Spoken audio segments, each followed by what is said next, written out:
지난주에 배웠던 그 offset trim extend에 관련된 도면들 쭉 그려보고 다시 그 다음에 오늘 또 다른 여러 가지 기능들 배워볼게요. 오늘은 그 적어놨었는데,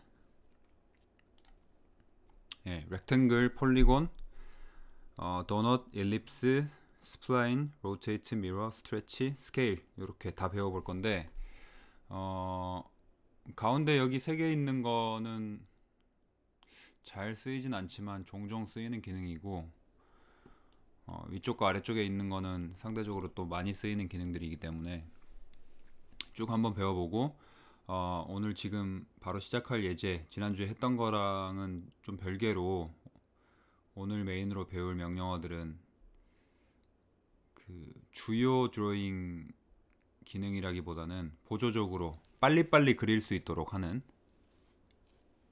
없어도 사실 그리는데 큰 문제는 없지만 빠르게 그릴 수 있도록 하는 툴이라고 생각하시면 될 것 같아요. 보조 툴들. 일단은 지난주에 어,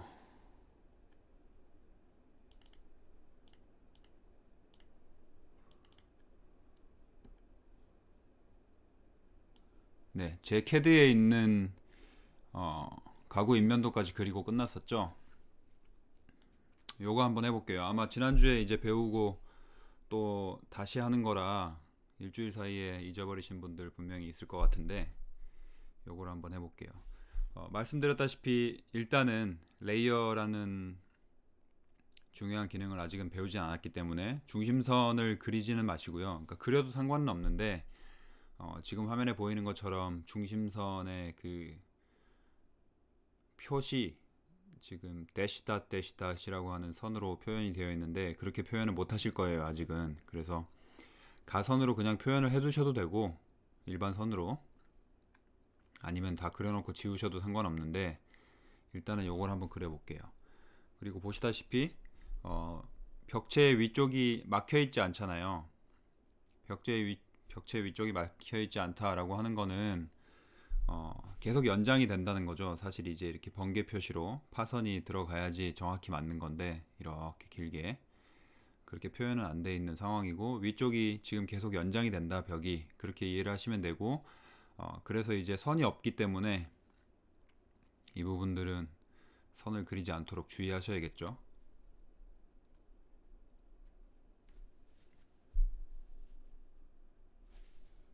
이 가운데 X도 그냥 일반 실선으로 그려주시고 마무리하시면 될 것 같아요.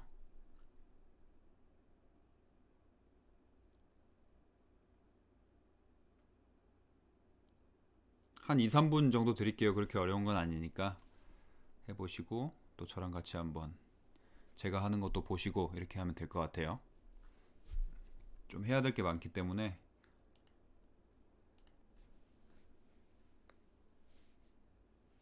벽 두께. 그러네, 벽 두께 표기가 안 돼 있네요. 벽 두께는 200으로 통일합시다. 그냥 두께가 조금 달라 보이는데 200으로 통일해서 그립시다.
자, 한번 같이 해볼까요? 항상 그 모든 부분을 제가 다 이렇게 같이 그려보진 않을 텐데, 제가 그릴 때 어떤 방식으로 그리는지를 좀 눈여겨 보셨다가 활용을 하시면 좋을 것 같아요. 앞으로 이제 여러분들이 도면 그리실 때 이런 방식으로 많이 그리게 되실 거니까 가장 빠른 방법으로. 자, 일단 제가 말씀드린 대로 기준을 찾아가는 게 가장 중요하다고 말씀드렸죠. 그래서 기준이 되는 게 이제 건축 쪽에서는 중심선이다. 축렬, 그리드라인. 그래서 그리드라인의 시작점. 기준은 일단 하나를 잡아야겠죠. 총 길이가 벽체 중심에서 중심까지가 5000이었으니까 조금 더 여유롭게 더 길게 하나를 그려주시고, 거기서 2500, 1500 이렇게 돼 있죠. 그 다음에 마찬가지로 세로도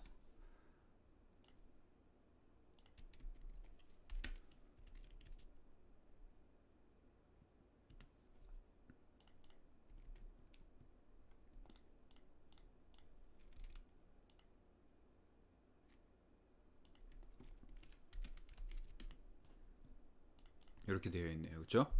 그래서 이게 우리가 그릴 도면의 큰 틀이라고 보시면 돼요. 틀이 완성이 된 거다. 그리고 말씀드렸다시피 이제 벽 두께가 100으로 하기로 했으니까 200, 200이니까 한쪽으로 100씩 가야겠죠.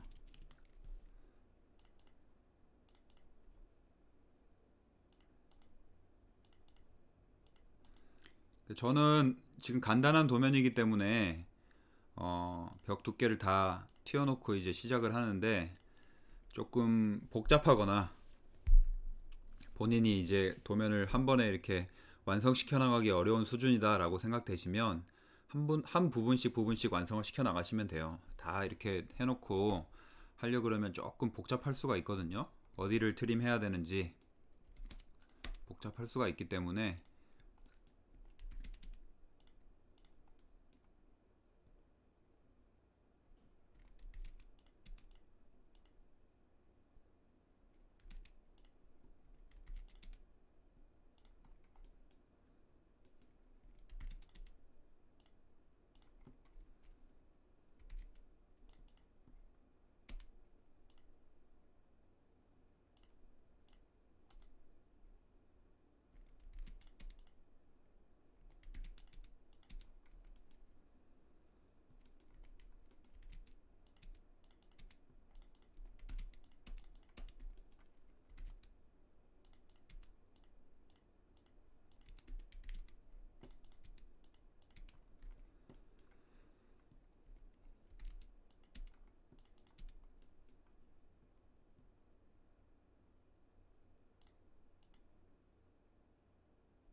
네, 끝났네요. 그렇죠? 그래서 실제로 요 선들은 나중에 이제 중심선으로 바뀔 거지만, 여러분들은 지금 그 표현 방식을 아직 배우지 않았기 때문에 삭제를 하시거나 뭐 그냥 두셔도 무방한데, 두시면 헷갈리니까 뭐 삭제를 하시는 게 나을 것 같아요. 일단은 실제로는 이제 이렇게 표현이 되겠죠.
저 지금 들어왔습니다. 무민 지금 받겠습니다. 조민유요. 조민유요.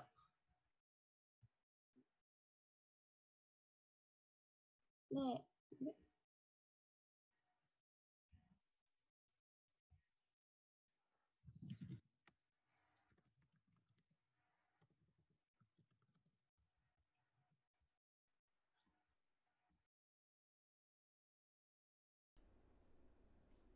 네, 이렇게 이제 작성을 하시면 되고, 아마 어렵지 않게 하실 수 있을 거예요. 이 정도는. 지금 중요한 거는 이런 거죠. 위쪽에 이제 이런 것들을 잘 튀어놨느냐, 그러니까 도면 작성하실 때. 그 다음에 보시면 이런 부분도 이제 막혀 있잖아요. 그러니까 어떤 부분은 한 번에 연결이 되어 있고 어떤 부분은 막혀 있어요. 이제 이게 도면상 어떤 의미냐면은 우리가 콘크리트 벽체를 칠 때 거푸집을 짜가지고 그 위에 어, 콘크리트를 붓잖아요. 그 레미콘에서, 그쵸? 철근을 다 심어놓고 레미콘을 통해서 이제 콘크리트를 쭉 붓는데, 이렇게 하나로 튀어져 있다라고 하면은 액체니까, 약간 슬러지 같은 액체니까 부으면 쭉 한 번에 갈 거 아니에요, 그쵸? 그러면 이제 얘가 하나의 벽체가 되는 거예요. 연결된 벽체가. 근데 지금 보시면 이렇게 끊겨져 있다. 끊겨져 있다라고 하는 거는 이쪽에 이제 그 뭔가를 부었을 때 요까지 안 넘어가겠죠, 그쵸? 그래서 이 벽체와 이 벽체는 단절된, 끊어져 있는 벽체다. 그래서 아마도 지금 예제 파일상은 똑같은 형식으로 표현이 되어 있지만 이렇게 끊겨져 있다라고 하는 거는 바깥쪽 외벽은 철근 콘크리트 벽체다라고 하면은 안쪽은 조적 벽체일 가능성이 높아요. 벽돌을 쌓아서 따로 만드는. 그래서 철근이 들어가지 않는 비내력 벽일 가능성이 높겠죠. 그래서 이런 것들이 이제 여러분들 도면 그릴 때도 사실은 신경을 써야 되는 부분이고, 추후에 이제 뭐 사례조사 같은 걸 하시거나 도면을 보셨을 때 좀 판단할 수 있는 기준이 되겠다. 요거는 뭐 다른 예제들에 나오면은 다시 한번 좀 설명을 드릴게요. 지금 아직은 1학년이니까 좀 어려우실 거예요.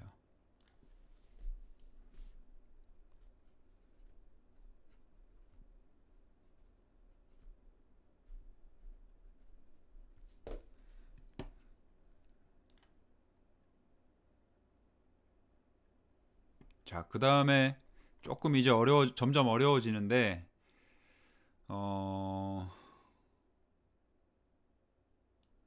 요것도 한번 해보실래요? 이게 지난주에 관련된 것들이 이제 벽체의 간격 띄우기에 연관된 툴이어서, 계략적인 이제 건축적인 도면을 그려보는 거고, 또 오늘 배울 명령어들 하시면은 또 기본적인 좀 간단한 모델링들로 툴들을 살펴볼 거예요. 그래서 지금 조금 어려운 상황이다 라고 생각하시면 되고, 다시 좀 쉬워졌다가 또 종합돼서 어려운 거 하고 이런 식으로 진행이 될 거예요. 그래서 요거 한번 해보시는데, 지금 보시면 벽 두께가 어디는 200이고 어디는 250이고 막 이렇게 되어 있죠. 그쵸? 그래서 요 두께 잘 파악하셔가지고 보시면 어, 기본적으로 이제 250 두께고, 기본적으로 250 두께고, 여기 이렇게 끊겨져 있는 부분이 있죠. 여기 끊겨져 있는 부분, 이런 벽체가 이제 200, 아마 조적 벽체가 되겠죠. 그래서 여기도 보시면 가다가 일부분 탁 끊겨져 있고 세로 벽체가 쳐져 있죠. 그렇죠?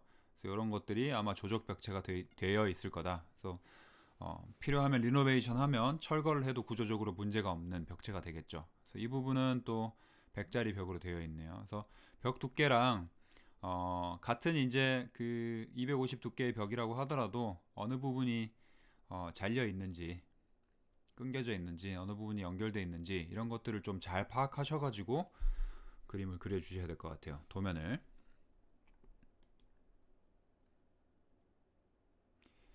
요게 이제 좀 숙달이 됐다. 내가 도면을 단축키도 설정을 좀 잘 하셨고 빠르게 그릴 수 있다라고 하시면 어, 뭐 5분도 안 걸려서 이제 그리실 텐데, 아마 여러분들은 시간이 조금 더 걸리실 것 같아요. 그래서 시간은 제가 충분히 드리긴 할 텐데 요거를 뭐 다 모든 분들이 완성할 때까지 제가 기다려 드리기는 조금 애매하고, 어, 일단은 제일 잘하시는 분이 다 그렸을 것 같은 시간 기준으로 제가 시간을 드리고 이것도 같이 한번 그려보고 넘어갈게요. 지금 그릴 게 좀 많기 때문에 여러분들 계속 이제 연습해가지고 숙달하는 과정이라고 보시면 될 것 같아요.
자, 한번 해볼까요?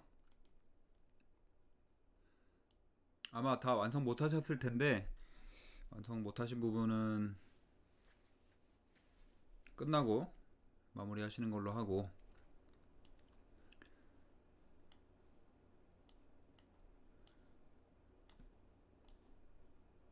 자, 갈수록 도면이 커지네요. 그쵸?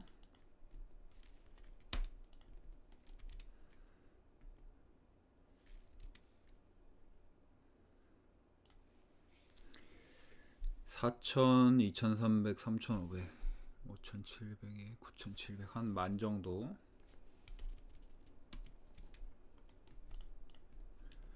길이면 되겠네요. 그리고 3800 4000 4000 2000 이렇게 되어 있고,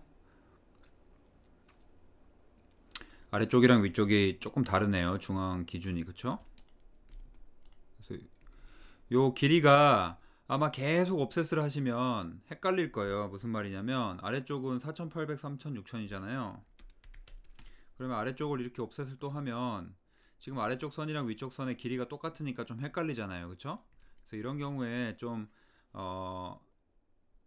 중간중간 작업을 하시면서 이 길이를 좀 줄여서 위쪽으로 옮겨 놓는 게 편하시겠죠. 그쵸? 그래서 요거는 이제 해보신 분들은 바로 좀 사용하시는 분이 있을 텐데, 제가 수업 시간에 알려드리진 않았으니까 그냥 개체를 클릭하시면 이렇게 사각형이 뜰 거예요. 이게 중심점이었고 이게 끝점이죠. 그쵸?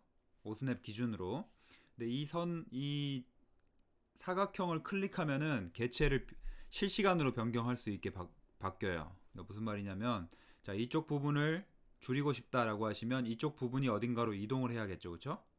이쪽 부분이. 그래서 요 사각형 개체를 클릭하면 이렇게 이동할 수 있게 바뀌어요.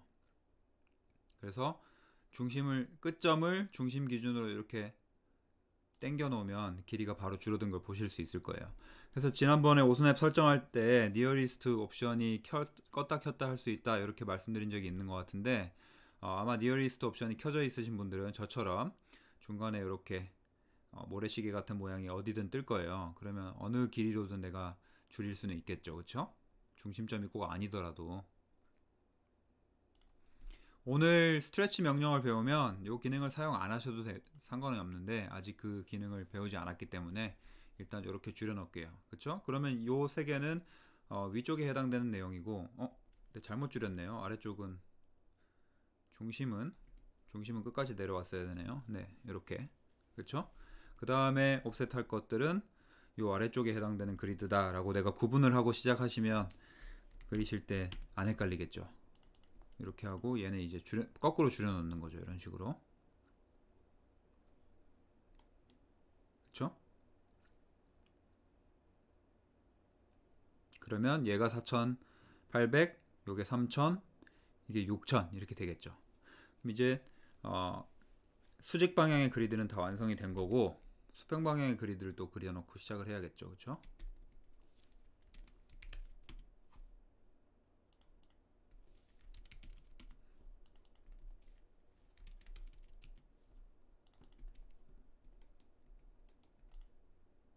전체적으로 길이가 좀 짧으니까 이런 부분도 아까 말씀드린 대로 이렇게 좀 길게 다 뽑아 놓으셔도 되고, 아니면 위치를 좀 조정하셔도 되고. 그쵸?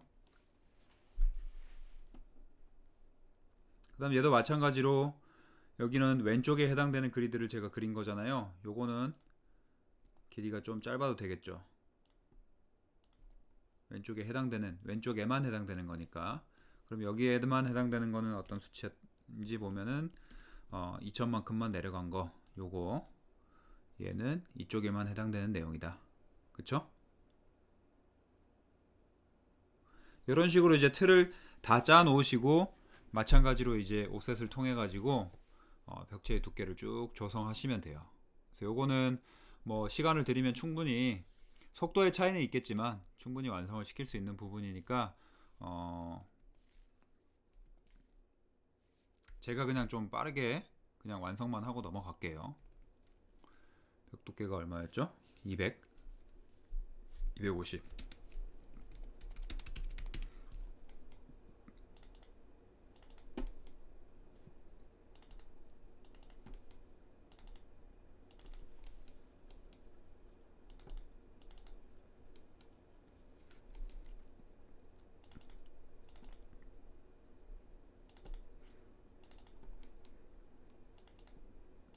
네, 생각보다 작동할 게 많은 도면이네요. 벽체가.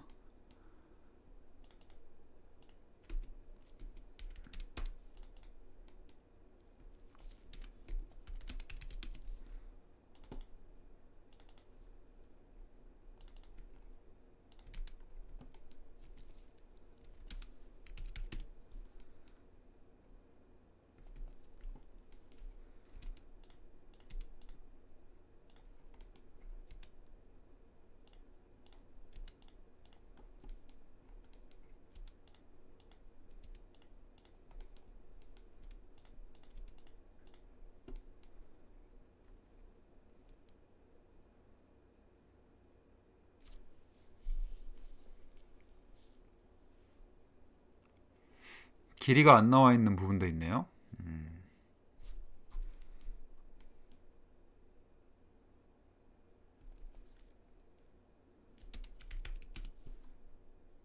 안 나와 있는 거는 임의로 합시다. 임의로. 여러분들 계략적인 이제 비례는 보이잖아요. 뭐 여기서부터 여기까지 3,800이었다. 근데 길이를 보니까 정중앙은 아니더라. 그러면 뭐 1,800, 2,000 이렇게 나눠 주신다든지.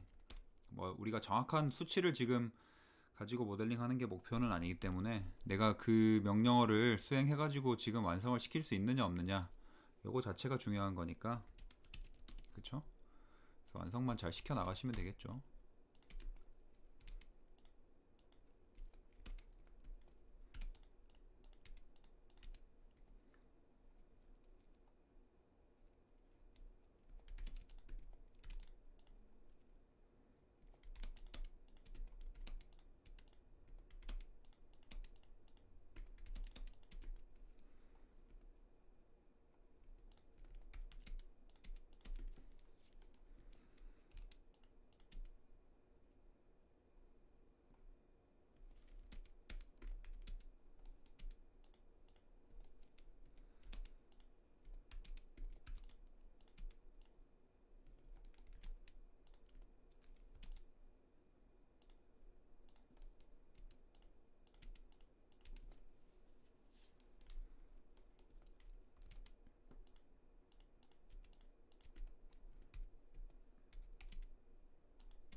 네, 이렇게 한 것 같네요. 그죠?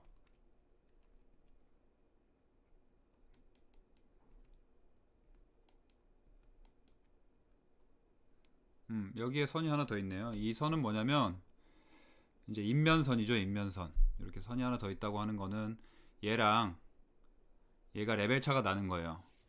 그래서 실제로 이제 벽체로 구획된 게 아니라 사람이 넘어 다닐 수는 있는데 선이 하나 보인다라고 하는 거는 여기랑 여기가 단차가 존재한다라는 이제 표현이겠죠.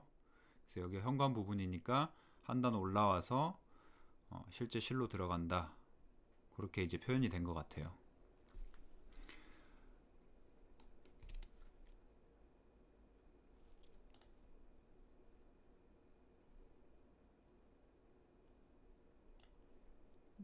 이제 여러분들은 이렇게 하실 필요는 없고 제가 실제 도면이라면은 어떤 정도로 표현이 되어 있을지를 좀 보여드리고자 하면 이것도 다 배울 거예요 앞으로.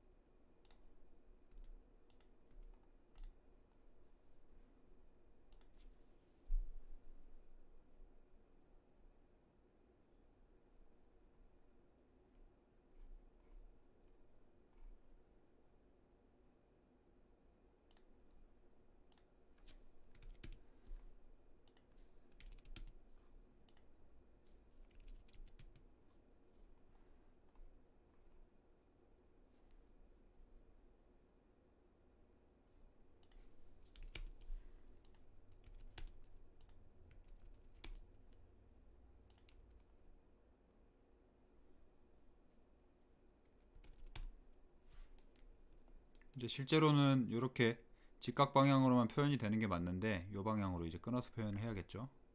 일단은 종류가 다른 거다라는 거를 보여주기 위한 거니까. 그러니까 말씀드린 대로 요게 이제 골조벽이라고 하면 콘크리트 벽이다라고 하면 이렇게 줄로 쭉쭉쭉쭉 그어진 것들은 조적벽, 조적벽들을 표현하는 보편적인 표현 방식이에요. 모든 회사에서 막 다 이렇게 한다는 건 아닌데 대부분 이런 식으로 표현을 한다. 그래서 말씀드린 대로 실제로는 이렇게 가다가 이 부분은 벽돌이 이제 길이 방향 반대로 쌓이겠죠. 그러니까 90도 꺾여서 그러면 이렇게 직각을 표현을 해주셔야 된다. 실제로는. 그래서 이제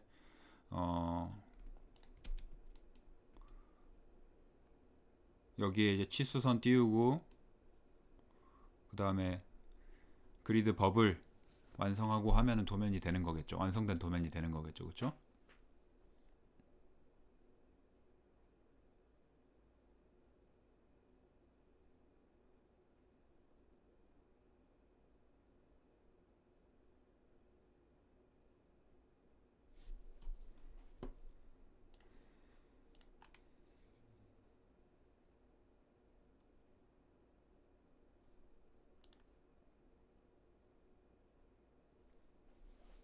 아마도 그래서 옵셋을 쭉 해나가는 것까지는 그렇게 어렵지 않으실 거예요. 근데 지금 단계에서 제가 판단하기로 제일 어렵다고 생각되실 거는 아마도 트림을 하는 데 있어서 어떤 개체를 선택해서 어디를 잘라야 되느냐 이게 이제 가장 어려울 것 같은데 그러니까 예를 들면 이제 이런 모퉁이 같은 거죠. 그쵸?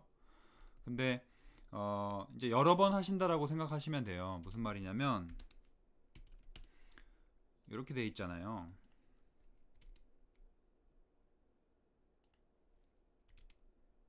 그쵸? 이렇게 되어 있는 상황에서 여러분들이 어느 부분을 클릭해 가지고 얘를 잘라 나갈 거냐 이게 이제 좀 헷갈리고 그 다음에 이제 시행착오가 들어가는 부분인데 근데 여기에 특히나 이제 중심선까지 있으니까 여러분들이 이제 아직 레이어를 배우지 않아서 레이어 껐다 켰다 이런 것도 모르시니까 그런 게 없다라고 가정했을 때 도대체 어떤 방식으로 얘네를 끊어 나가야지 쉬울 거냐 지금 이 상황이었잖아요. 그쵸?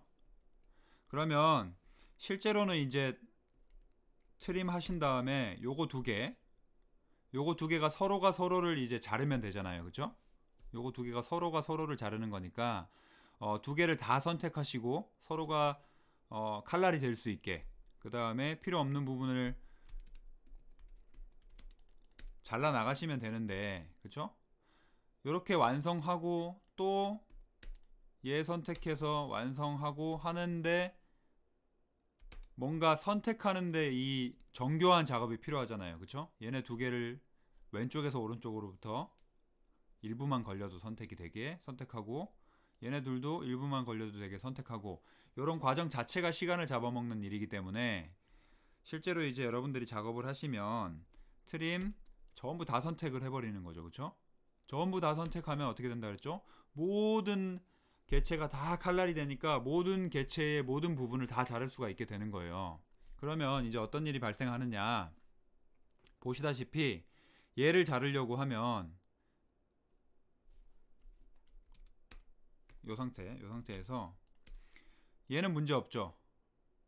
그쵸? 얘는 문제 없이 탁탁 자르면 되니까. 근데 안쪽에 요 개체를 잘라내려고 하는데, 얘를 잘라내면 나머지 선들이 남아버리는 거예요. 왜냐하면 요 가운데 있는 중심선도 지금 칼날로 쓸 수 있는 개체로 선택이 되었기 때문에. 그쵸? 그래서 요 상태에서 여러분들이 그냥 작업을 완료하시고 얘를 지우셔도 되고요. 이레이즈 명령으로. 결국 같은 결과물이 나오는 거겠죠. 그쵸? 근데 내가 이거를 이레이즈 명령을 다, 그러니까 트림 명령을 끝내고 이레이즈라는 명령을 치고 다시 삭제하고, 요것도 또 번거롭다. 이것도 또 하나의 일이잖아요.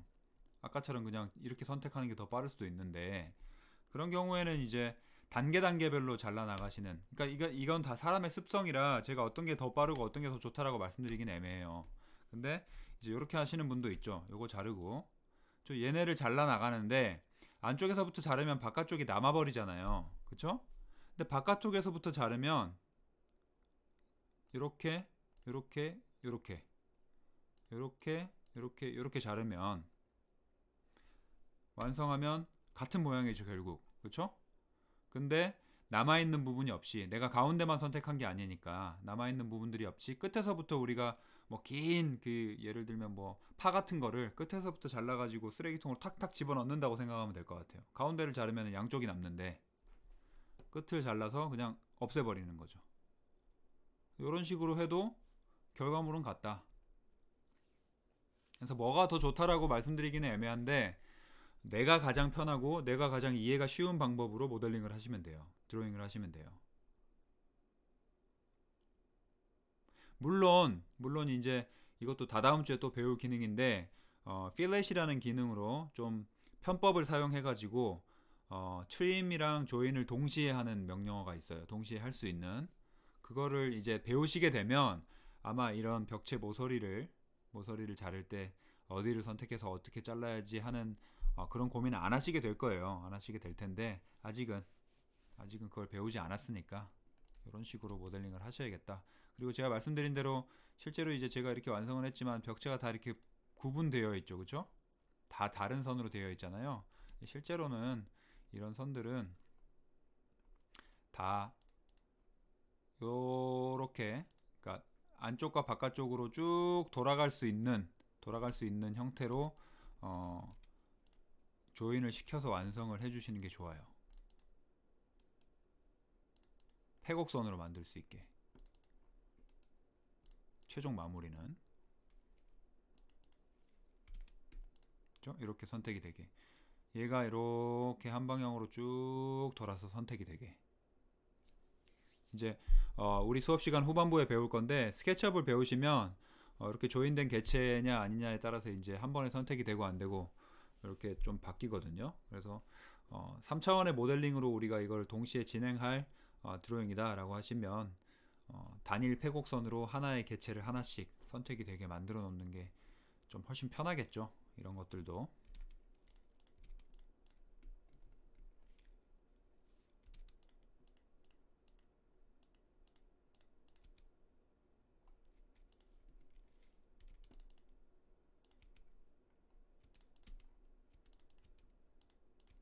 그래서 이렇게 다 따로따로 선택이 될 수 있게 만들어 놓는 게 중요하겠죠. 그렇죠?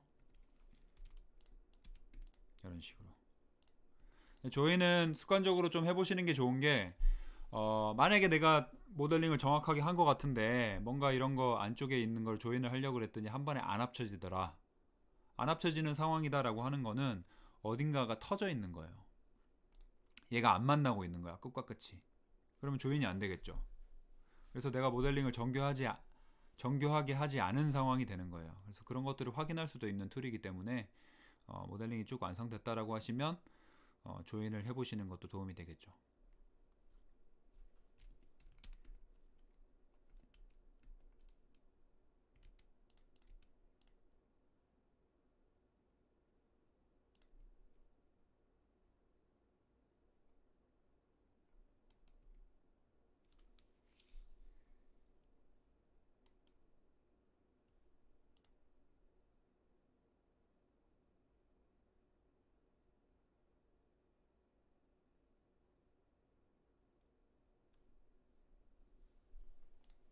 요거는 스스로 좀 마무리를 해보세요. 그리고 한 가지 더 요것도 한번 해보세요. 여기서 수치 표현이 안 된 게 아마 있을 텐데 요런 부분 있잖아요. 그리시면서 요런 부분 보이시죠? 이게 900이 오프닝인데 얼마만큼 띄우고 900이 오프닝인지 표현이 안 되어 있어요. 근데 기준은 뭐냐면 요게 하나의 실이라고 봤을 때 여기 하나의 실이라고 봤을 때 중심을 기준으로 문이 정확하게 딱 중심에 뚫려 있는 거예요. 그러면 어떻게 기준을 잡아가야 될까요? 여기랑 여기에 중심선 보이시죠? 여기랑 여기에 중심선, 여기랑 여기에 중심선에 중앙에 선을 하나 딱 긋고, 그쵸? 그 다음에 이쪽으로 450, 이쪽으로 450 옵셋을 해가지고 얘를 잘라야겠죠. 그쵸? 이런 것들 기준을 어떻게 잡아가느냐. 그리고 반대쪽은 요 부분은 중심에 문이 뚫린 게 아니죠. 근데 보시면 요 길이랑 여기랑 여기의 길이가 똑같잖아요. 그래서 요 부분의 길이만큼 요 부분의 길이를 옵셋 시키고 다시 900만큼 옵셋 시키고 이렇게 뚫어가야겠죠. 그래서 항상 드로잉을 하실 때 기준점, 내가 기준이 되는 점을 어디를 잡아서 어디서부터 얼만큼 상대적으로 내가 옵셋을 시킬 거냐, 이게 굉장히 중요해요. 모델링 하실 때. 그런 것들을 잘 확인하시면서 모델링 하시면 되고, 이제 이런 부분들이 다 수치 표현이 안 돼 있잖아요. 보시면 그쵸? 이런 부분들이 얼마만큼 띄워져 있는지 수치 표현이 안 돼 있는데, 안 돼 있는 부분들은 여러분들 그냥 임의로 하세요. 임의로 하시는데 계략적인 스케일이 눈에 보이잖아요. 이게 900 정도면 한 100 정도 띄어졌나 봐요. 그쵸? 여기도 마찬가지로. 그래서 뭐 100 띄우고 900 띄우고 이런 식으로 모델링을 하시던지, 중요하지 않으니까 그건 중요하지 않아요. 그래서 내가 정확하게 찾아갈 수 있는지를 스스로 테스트 해 보시는 거니까 지금 단계는 요거를 한번 해보시면 좋을 것 같아요. 요거는 제가 같이 모델링 해보지는 않을 거예요. 같이 모델링 해보지는 않고 여러분들한테 지금 시간 드리고 완성은 스스로 좀 해보세요. 그래서 이번 시간에 안 되면 제가 파일 항상 올려드리잖아요. 요거는 스스로 마무리를 좀 하셔야 돼요. 최종적으로. 이거는 시간을 조금 지금 24분이니까 화장실 갔다 오실 시간까지 해서 쉬는 시간까지 해가지고 제가 11시 5분까지 시간을 드릴게요. 그래서 아마 완성 못 하실 거예요. 완성 못 하실 텐데 화장실 갔다 오시고 할 수 있는 데까지 쭉 마무리 해가지고 최종적으로는 좀 스스로 완성을 시켜 놓으시라. 나중에 제출하셔야 되니까. 그죠?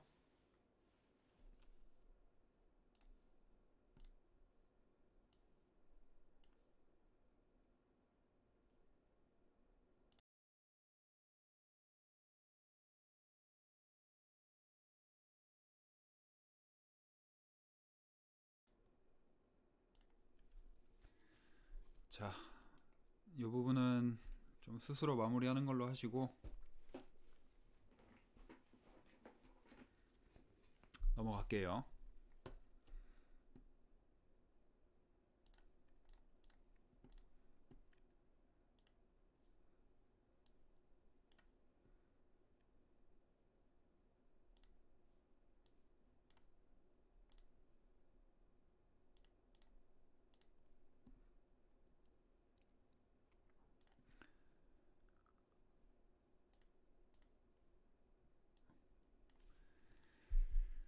자, 새로운 명령어들을 쭉 배워볼 건데 일단 렉탱글 명령부터 배워봅시다. 굉장히 많이 쓰는 명령어고 이제 영어 단어니까 그냥 직관적으로 이해하기는 쉽겠죠. 사각형이란 뜻이잖아요. 사각형. 보통 이제 여러분들 사각형 그리실 때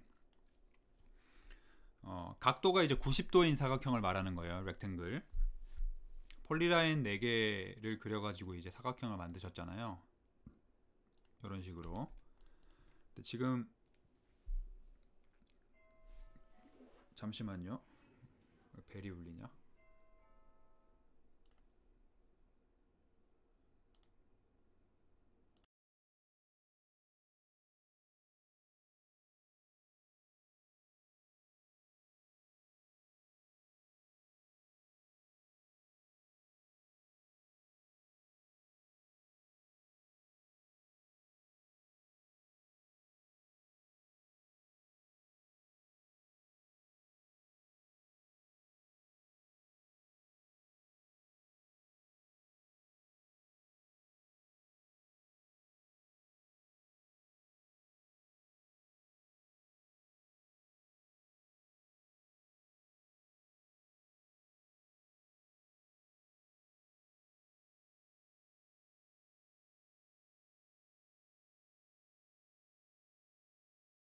하다 보니까 재택 강의를 하다 보니까 등기가 와가지고 어디까지 했지? 네. 각도가 90도인 사각형을 그릴 때 폴리라인 4개를 그리셨었잖아요. 근데 이제 좀 번거로우니까 이런 사각형을 그릴 때 한 번에 그릴 수 있는 명령어다라고 생각하시면 될 것 같아요. 그래서 뭐 활용이 가능하다라고 하면은 지금 이런 벽체의 경우에 다 옵셋을 띄워놓고 트림을 할 필요 없이 바깥쪽에 해당되는 그 중심을 기준으로 사각형 하나를 그려놓고 사각형 전체를 안쪽 바깥쪽으로 옵셋하면은 전체적인 벽의 두께를 바로 만들 수가 있겠죠. 그래서 rectangle이라는 명령어를 입력을 해보시면 단축키는 명령어 자체는 rectang까지만 되어 있나봐요. rectangle로 안 되어 있고 사각형이라는 뜻인데 입력을 하시면 사각형을 규정하는 게 이제 가로의 길이 그 다음에 세로의 길이 x축이 얼마냐 y축이 얼마냐 요거 두 가지만 입력을 하면은 실제로 이제 사각형을 그릴 수가 있잖아요. 그래서 그리는 방법은 두 가지가 있겠지만 하나는 시작점을 클릭하고 나머지 하나는 대각선 반대쪽을 클릭하는 방법. 그래서 그냥 클릭 이렇게 하시면 끝나는데 우리가 정확한 치수를 지금 계산해서 그린 건 아니잖아요. 그죠? 그래서 정확한 치수를 계산해서 그리고 싶다라고 하시면 시작점을 클릭하시고 우리가 폴리라인의 좌표를 통해서 그렸을 때 x축으로 얼마 y축으로 얼마 이런 식으로 수치 계산을 해서 그렸었잖아요. 그래서 처음에 점을 찍어 놓고 그 다음 점 폴리라인을 그릴 때는 그 점으로부터 얼마라고 했으니까 상대좌표를 항상 이용했었잖아요. 그래서 그런 것과 마찬가지로 요 렉탱글을 그릴 때도 한 점을 찍어 놓고 그 다음 대각선 점을 입력을 하는 거니까 대각선 점을 상대적인 좌표로 입력을 해 주실 수가 있다. 그래서 어떤 방식으로 하는 거냐, 한 점을 찍어 놓고 상대좌표 표시 골뱅이 그쵸? 골뱅이 입력을 하신 다음에 그 다음에 x축부터 먼저 입력하는 거예요. x축 얼마 y축 얼마. 그래서 예를 들어 1000에 500이다 가로의 길이가 1000이고 세로의 길이가 500이다 라고 하시면 1000, 500 이렇게 입력하시면 되겠죠. 그리고 엔터를 누르면 1000에 y축 500짜리의 사각형이 그려진 거다. 그래서 폴리라인으로 x축으로 여기서부터 1000 여기서부터 500 다시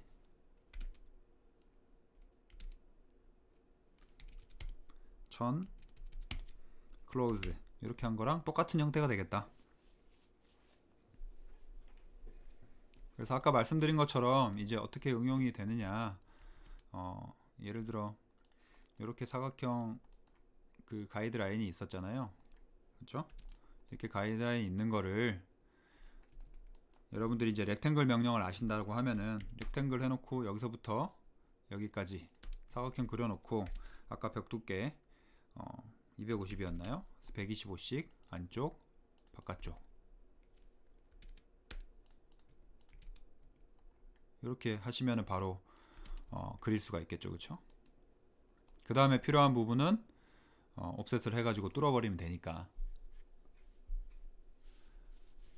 폴리라인을 대체해가지고 각이 90도인 뭔가를 그릴 때 빠르게 그릴 수 있는 명령어니까 렉탱글은 좀 기억을 해 놓으시면 좋을 것 같아요.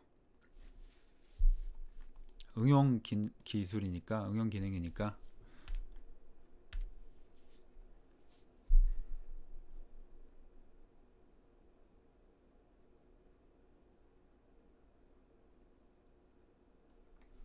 됐죠? 어렵진 않으니까 한 번씩 해보세요. 자, 그 다음에 폴리곤. 폴리곤은 이제 영어로 다각형이라는 뜻이잖아요. 다각형. 요거예요. 폴리곤. 그래서 사실 폴리곤이라고 하는 거는 이제 렉탱글을 포함하고 있는데 정확하게 이제 포함을 하고 있진 않은 게 그 사각형, 렉탱글 중에서 가로와 세로의 길이가 똑같은 정사각형의 경우만 폴리곤으로 그릴 수 있겠다.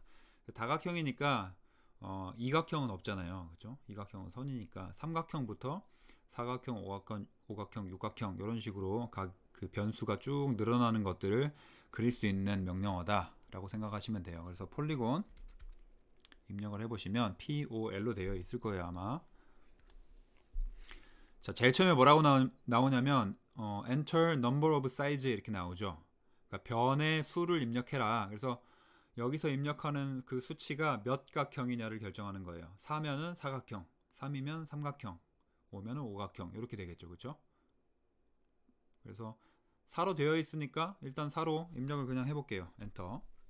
자, 그 다음에 뭐라고 나오냐? specify center of polygon 이렇게 나오죠.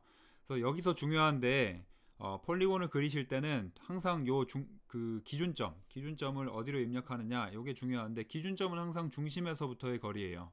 중심에서부터의 거리인데 중심에서부터의 거리를 이제 입력할 때 예를 들면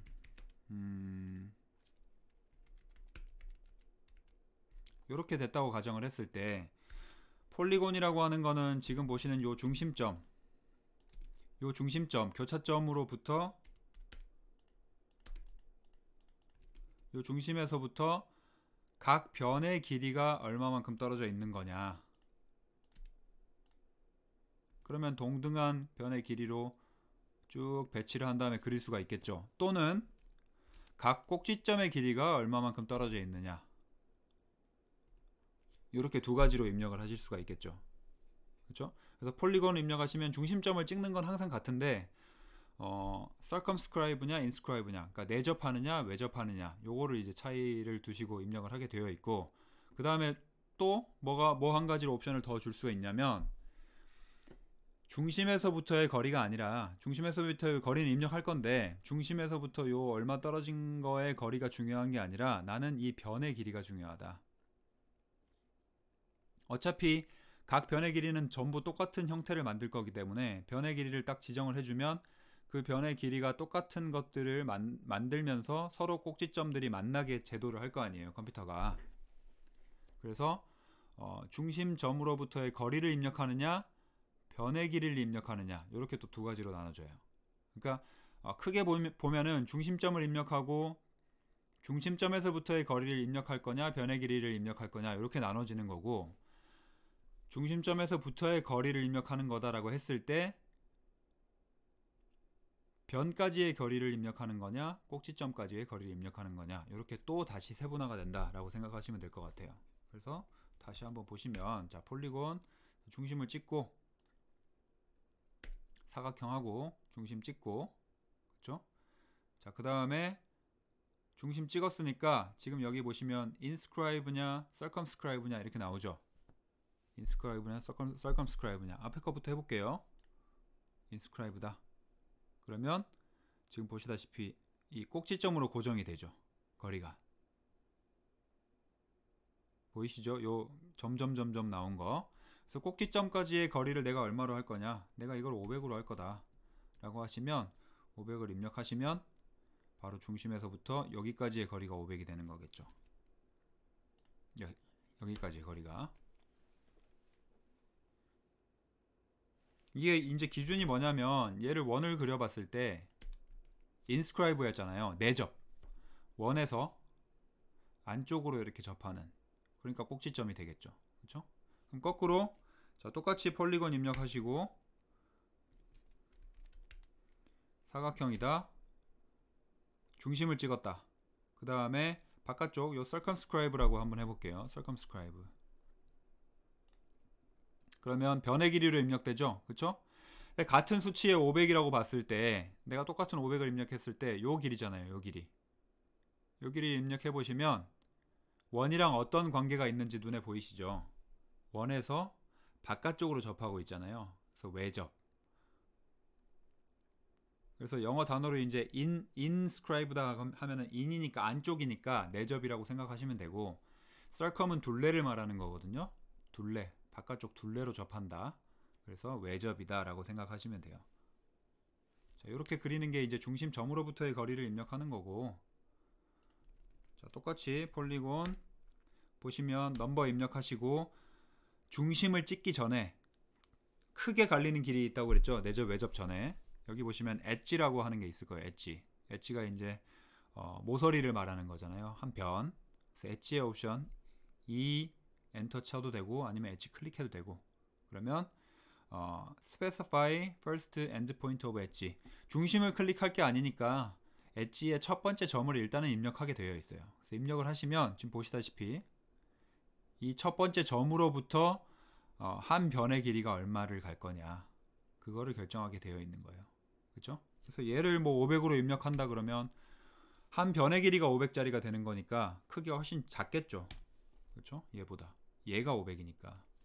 그래서 요거는 관계를 보시면 이렇게 되는 거겠죠. 그렇죠? 여기 500이니까.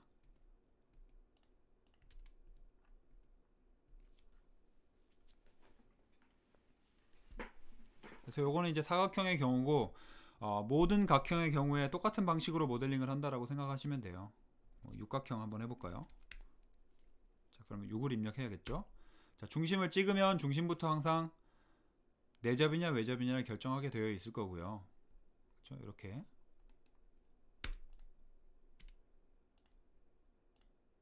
이렇게. 그렇죠? 또는 변의 길이 엣지다 라고 하면 첫 번째 점 찍고 나서 그 다음에 변의 길이를 얼마로 갈 거냐, 이렇게.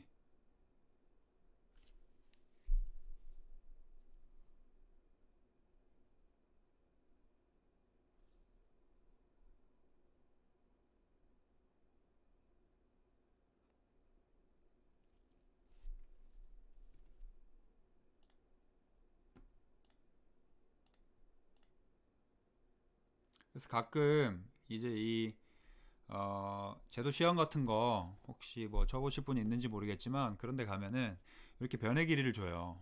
변의 길이를 예를 들어 500 이렇게 주는데, 이제 여러분들이 그 수치 500이란 것만 눈으로 보시고 바로 제도를 시작하시면 중심에서부터 항상 찍는 게 습관이 되어 있어 가지고 중심에서부터 500 이렇게 입력해 버리면 내접이든 외접이든 요 길이가 500이 되겠죠. 그렇죠? 그러면 실제로 제도해야 되는 크기보다 더 크게 그려질 거예요. 그런 실수를 범하지 않게 항상 어떤 수치를 제공하고 있는지를 잘 확인해 보셔야 된다. 물론 뭐 이런 거 우리가 시험 칠 일은 잘 없겠지만, 근데 대체로 이제 건축에서 이 폴리곤을 이용하는 거는 다각형 중에서 이제 정다각형, 모든 변의 길이가 똑같잖아요. 그런 것들을 그릴 때 나오니까 보통 이제 기둥 그릴 때 많이 그리죠. 기둥 그릴 때 뭐 오각형, 육각형 기둥 그릴 일은 잘 없겠지만 사각 기둥은 항상 사용하잖아요. 그래서 정사각 기둥을 그릴 때 폴리곤으로 그리지 않고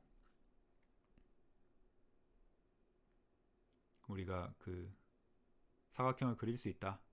근데 기둥 같은 거 그릴 때는 우리가 뭐 400짜리 기둥이다 이렇게 이야기를 하면 건축에서 중심에서부터의 거리를 이야기하는 게 아니거든요. 그 우리가 눈에 딱 보이는 바깥쪽에 보이는 변의 길이가 400인 기둥을 말하는 거예요. 그러니까 가로 세로가 400, 400씩인 그런 경우에는 이제 엣지를 기준으로 항상 작도를 해주셔야겠죠, 그렇죠?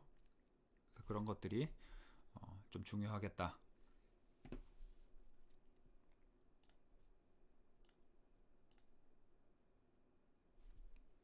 자, 그 다음에 도넛 명령은 아마 거의 사용할 일이 없을 텐데, 거의 사용할 일이 없을 테지만 그래도 있는 기능이니까 해보고는 넘어갈게요.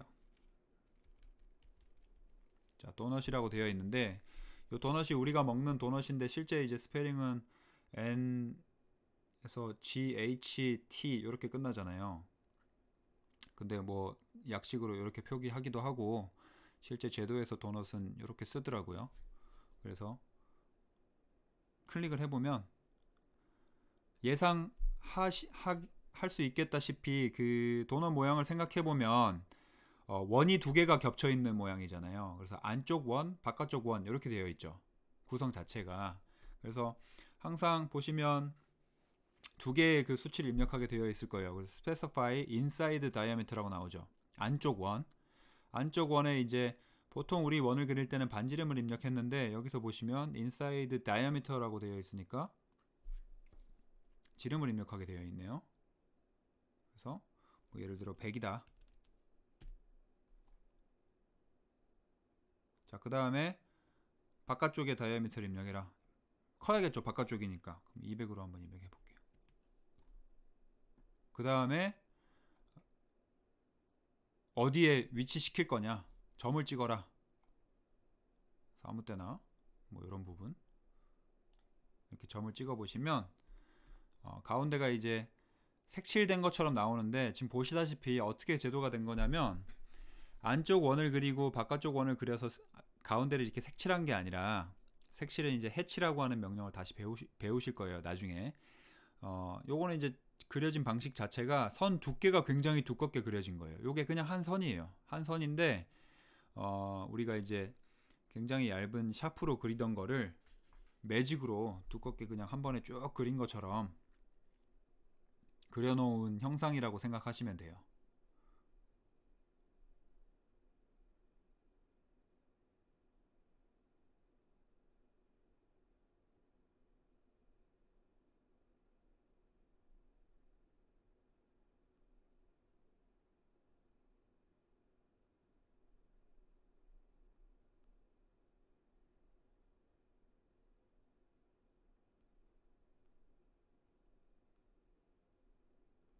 다 해보고 계시죠?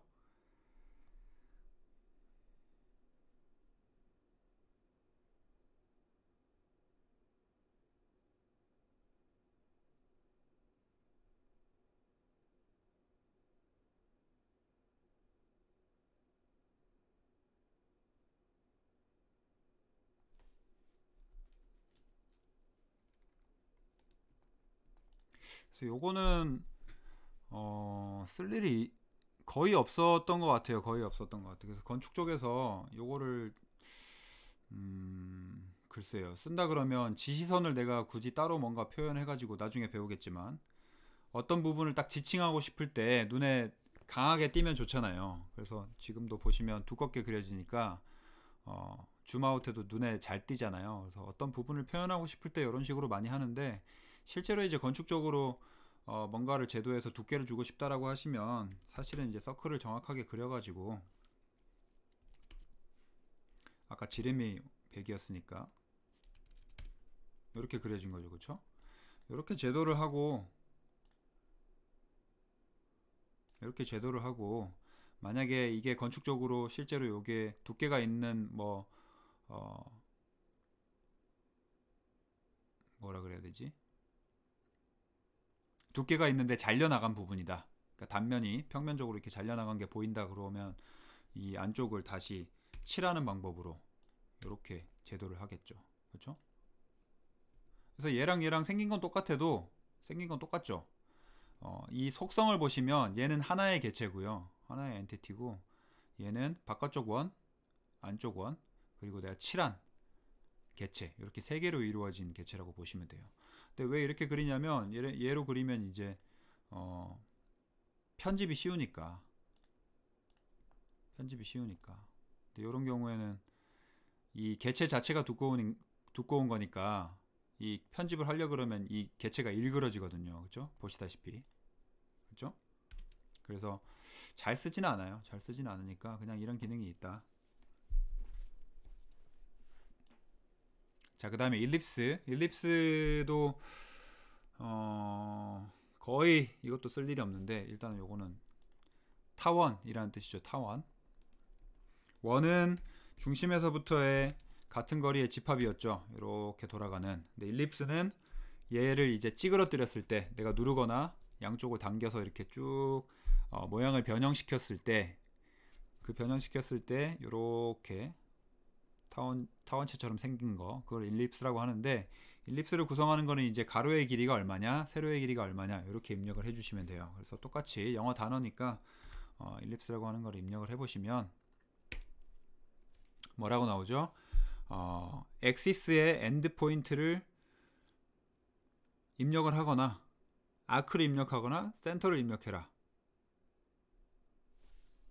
일단은 기준을 모르니까 뭐를 입력하고 있는지 specify end point라고 했으니까 한번 찍어 볼게요. 첫 번째 end point겠죠? 내가 찍었으니까.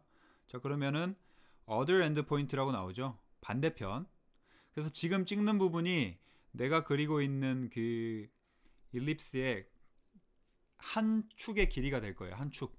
뭐 긴 부분인지 짧은 부분인지는 본인이 정하시면 되겠죠. 세로로 긴 걸 만들면 얘를 짧게 하면 되는 거고. 그래서 하나를 입력하게 되어 있고요. 그 다음에 거기서부터 반대쪽 중심에서부터 얼마 떨어진 걸 구할 거냐. 그래서 지금 그린 방식은 뭐냐면 요 길이를 내가 먼저 알고, 그 다음에 이 길이를 알 때 요 방식으로 지금 작도를 한 거죠. 그렇죠? 요렇게 그리고 요렇게 그린 거.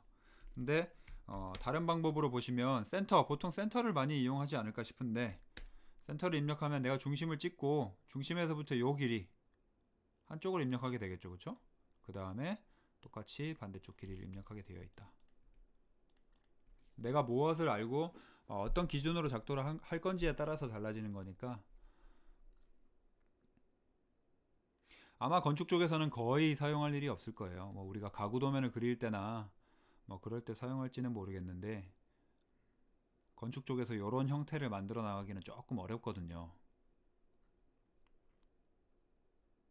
근데 건물 자체가 뭐 이렇게 생겼다라고 하면은 이렇게 그려볼 여지는 있겠죠. 중심에서부터의 얼마 거리로 가서 뭐 일립스를 그린 거다. 근데 아마도 요 곡률을 수시로 변화하는 곡률이잖아요. 실제 현장에서 이제 잡아내기가 어렵기 때문에 이런 것들이 이제 어떻게 보면 프리폼 건축 같은 게 돼버리는 거죠. 그래서 포인트를 잡아가지고 이 포인트에서부터 얼마 곡률 다 계산해서 찍어줘야 이 곡면을 제작을 할 수 있겠죠. 그래서 제작 같은 경우도 뭐 패널을 다 쪼개가지고, 바깥쪽 패널을 쪼개가지고 이렇게 해서 실제 곡률과 길이를 다 주면은 공장에서 제작해와가지고 바깥쪽에 붙이는, 그러니까 실제로 DDP 같은 건물, 그런 것들이 이제 다 그렇게 제작된 거라고 보시면 되겠죠. 그래서 이렇게 그리는 게 있다라고만 알고 계세요. 뭐 쓸 일이 있을지 모르겠지만. 자, 그 다음 스플라인은 가끔 써요. 스플라인은 가끔 쓰는데 우리가 뭐 조경 같은 거 간단하게 그릴 때나 영역 같은 거를 좀 자유롭게 표시해 가지고 내가 디자인적으로 활용하고 싶다라고 했을 때 요거는 가끔 써요. 그래서 스플라인은 휘어진 그냥 자유 곡선이라고 생각하시면 되는데, 폴리라인을 그리면 우리가 직선으로만 가잖아요. 뭔가가. 그렇죠? 근데 스플라인의 개념은 뭐냐면, 내가 찍은 이 점들, 지금 찍은 점들이 여기잖아요. 이 찍은 점들을 기준으로 이렇게 휘어지는 선을 그리고 싶을 때 스플라인을 사용한다라고 보시면 돼요. 그래서 똑같은 점을 한번 찍어 볼게요. 자, 스플라인을 입력하시고 SPL이라고 되어 있네요. 단축키가 스플라인. 그러면 그냥 점을 찍어 나가시면 되거든요. first point, second point, third point 이렇게 쭉 나가는 건데, 내가 명령을 종료시키기 전까지 같은 점을 찍어 보시면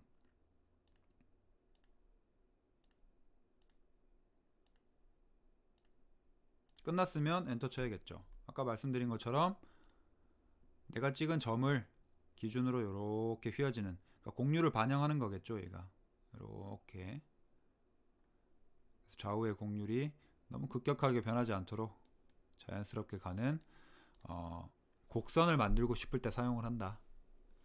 그래서 아까 제가 말씀드렸다시피 이게 건축적으로는 활용을 하기가 힘들고 좌표를 정확하게 찍어가지고 이걸 현장에서 구현할 수가 없기 때문에 조경 같은 걸 하실 때 이런 영역을 만들었다라고 하시면 실제 조경의 이 영역이 정확하게 이 형태가 될 필요는 없고 느낌을 살리는 거잖아요. 현장에서 뭐 비슷하게 하겠지만 이 점을 찍어서 그러면 이런 형태로 만들어주면 된다라는 거를 이제 알려주는 정도의 기능을 쓸 수 있겠죠.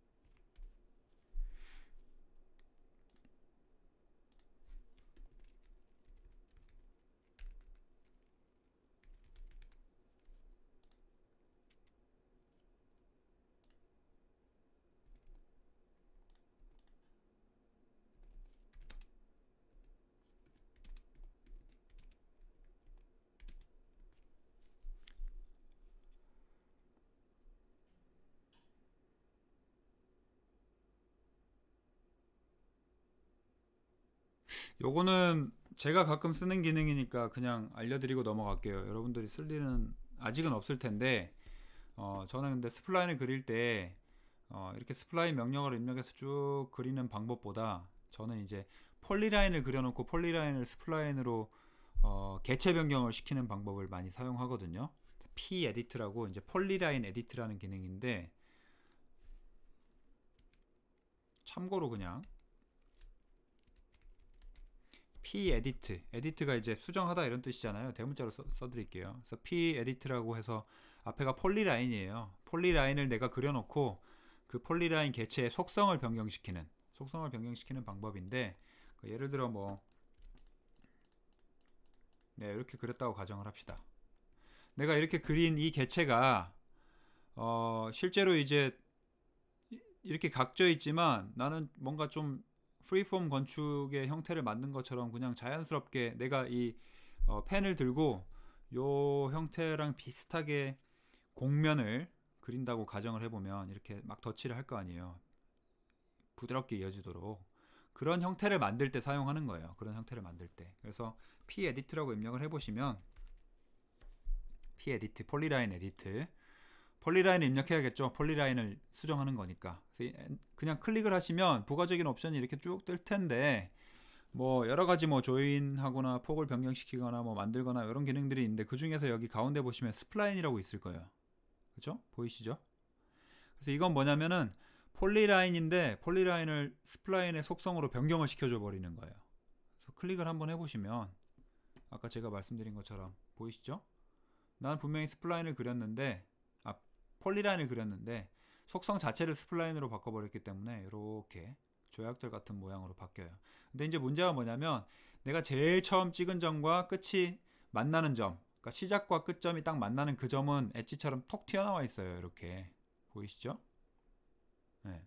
이게 이제 p-edit으로 만든 프리폼의 문제점이라고 할 수 있는데 이런 부분이 이제 좀 보기 싫으시면 요 사각형 점을 클릭해가지고 살짝 안쪽으로 이렇게 공유를 좀 당겨주시면 눈에 보이기에 잘 휘어 있도록 그럼 줌아웃 했을 때 이런 형태로 좀 부드럽게 표현이 되겠다. 그래서 요거는 제가 어떨 때 사용하냐면 이제 조경 중에 우리가 그 자연석을 써가지고 페이브먼트 그 바닥에 밟는 그 석자재 있잖아요. 그거를 만드는 경우가 가끔 있어요. 판재처럼 이렇게 딱딱 깍두기 썰린 게 아니라 자유로운 형태의 바닥으로 이렇게 바닥을 구성하는 경우가 있잖아요. 그렇죠? 그런 경우에 이제 그런 것들로 구성이 됐다라고 하는 형태를 만들어야 되는데 도면을 그려놔야 되잖아요. 위에서 내려다본 모양을.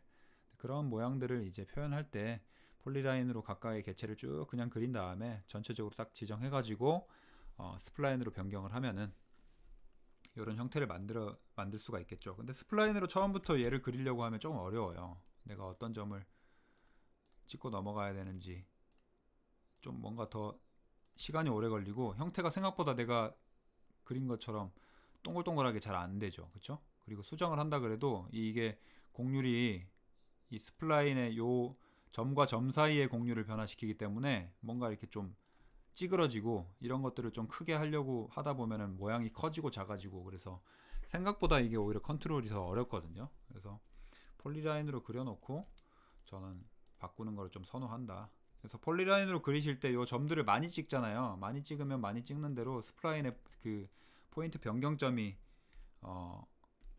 바뀌기 때문에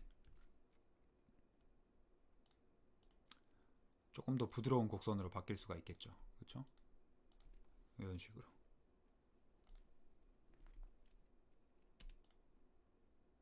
이런 식으로. 그렇죠? 그래서 이런 식으로 활용을 하는 방법이 있다. 그래서 제가 가끔 쓰는 방법인데, 스플라인을 직접 쓰는 경우는 그래서 잘 없으실 거예요. 아마도 이것도.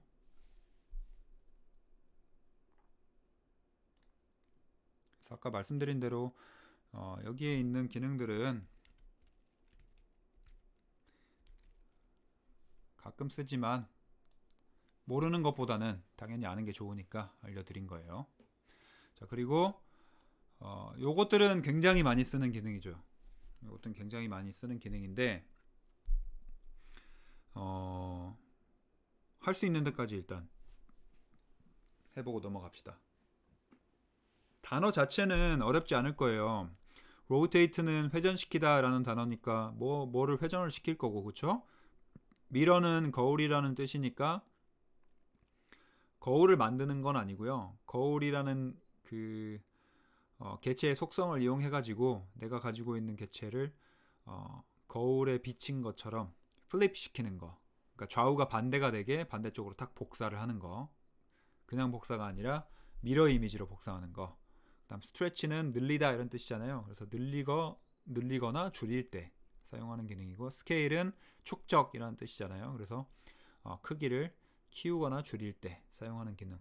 그래서 요것들은 굉장히 많이 사용하는 기능이니까 일단은 하나씩 한번 해봅시다. 자, 로테이트를 하려면 회전했을 때 정확하게 회전한 모양이 보이는 개체를 로테이트 하는 게 좋겠죠. 그래서 렉탱글을 그냥 하나 길쭉하게 그려놓고 한번 해봅시다. 이렇게 크기는 자유롭게. 자, 여기서 로테이트, 저는 로테이트는 너무나 많이 쓰는 기능이기 때문에 단축키를 그냥 R로 설정을 해놨어요. 근데 단어를 그냥 로테이트 입력하시면 돼요. 자, 로테이트 입력하시면 항상 어떤 개체를 돌릴 거냐, 개체 선택을 대부분 먼저 하게 되어 있죠. 그래서 개체 선택을 하시고, 자, 개체 선택이 됐으면 엔터 쳐야겠죠. 선택 입력. 그 다음에 뭐라고 나와요? specify base point. 카피 했을 때랑 똑같죠. 기준점을 입력하세요 라고 나오는 거예요. 근데 이 기준점은 뭐라고 하시면 되냐면, 여러분들이 이제 콤파스나 디바이더를 사용해 보셨을 텐데, 학생 때 콤파스를 우리 돌릴 때 탁 찍고 나서 찍은 점을 중심으로 쭉 돌리잖아요. 그래서 마찬가지로 우리가 개체를 선택했다라고 하는 거는 그 개체를 내가 손에 들고 있다라고 보시면 되고, 여기서 말하는 베이스 포인트, 기준점이다라고 하는 거는 그 점을 중심으로 얘를 돌려버릴 거다라고 말하는 거예요. 그래서 어디를 찍든 상관이 없겠죠. 개체 안쪽을 찍든 바깥쪽을 찍든 개체 위를 찍든 내가 찍은 중심점으로부터 돌아갈 거다. 여기를 한번 찍어 볼게요. 자, 찍으면 벌써부터 돌아가죠. 그쵸? 내가 원하는 만큼 돌리면 되는데, 각도를 입력하면 입력한 각도만큼 돌아가겠죠. 30도, 뭐 45도, 뭐 70도, 90도 이렇게 돌아가겠죠. 그쵸? 그래서 원하시는 각도를 입력을 해주시면 되는데, 실제로 우리가 건축에서 이 각도를 입력해서 돌리는 경우는 전혀 없어요. 거의가 아니라. 우리는 각도를 생각하고 작도하는 게 아니기 때문에. 근데 어떤 경우에 쓰냐 그러면, 자, 여기서 이제 중요한 게, 자, 내가 가지고 있는 어떤 벽체가 있다고 생각을 해봅시다. 벽체가 있어요.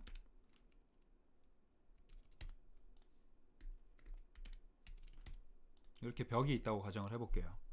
내가 가지고 있는 벽체랑 얘가 수평이 되게 뭔가 다른 건물 또는 뭐 가구를 배치를 해야 돼요. 얘를 책상이라고 합시다. 그럼 책상을 내가 가지고 있는 벽체가 휘어 있는데 기울어져 있는데, 기울어진 것과 동일하게 얘를 그려야 되는데, 그렇다고 내가 여기에 맞춰서 제도를 하기 시작하면 좀 불편하잖아요. 그쵸? 여기서부터 얼마, 또 여기서부터 수직으로 얼마, 또 여기서부터 정확하게 수평으로 얼마, 이렇게 제도를 해야 되는데, 오스냅 트래킹을 이용해서 뭔가 귀찮잖아요. 그쵸?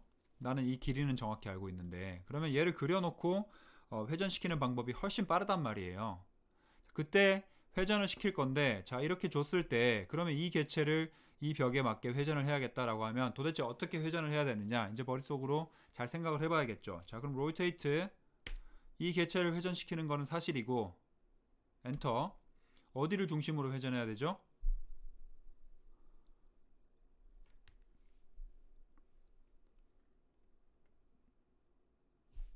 여기를 중심으로 회전해야겠죠. 여기, 그쵸?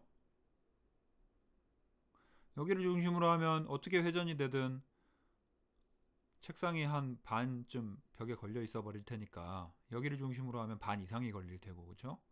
그래서 여기를 중심으로 회전을 해야 된다는 거는 알아요 이제. 자 그러면 여기를 중심으로 이제 회전을 할 건데 그 다음 점을 사실 이 벽의 위에 찍으면 되는 거겠죠, 그쵸? 내가 각도를 입력하지 않더라도 트래킹이 되니까 여기를 중심으로 얼마만큼 이렇게 가겠다,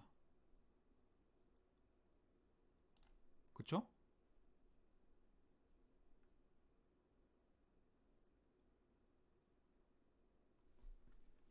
어떤 방식으로 됐는지 이해되세요? 그러니까 내가 정확하게 수치를 입력한 게 아니라 여기서부터 X축 방향으로 축이 고정이 되어 있는데 그 고정된 축을 여기로 변경을 시켜준 거예요. 클릭함으로써.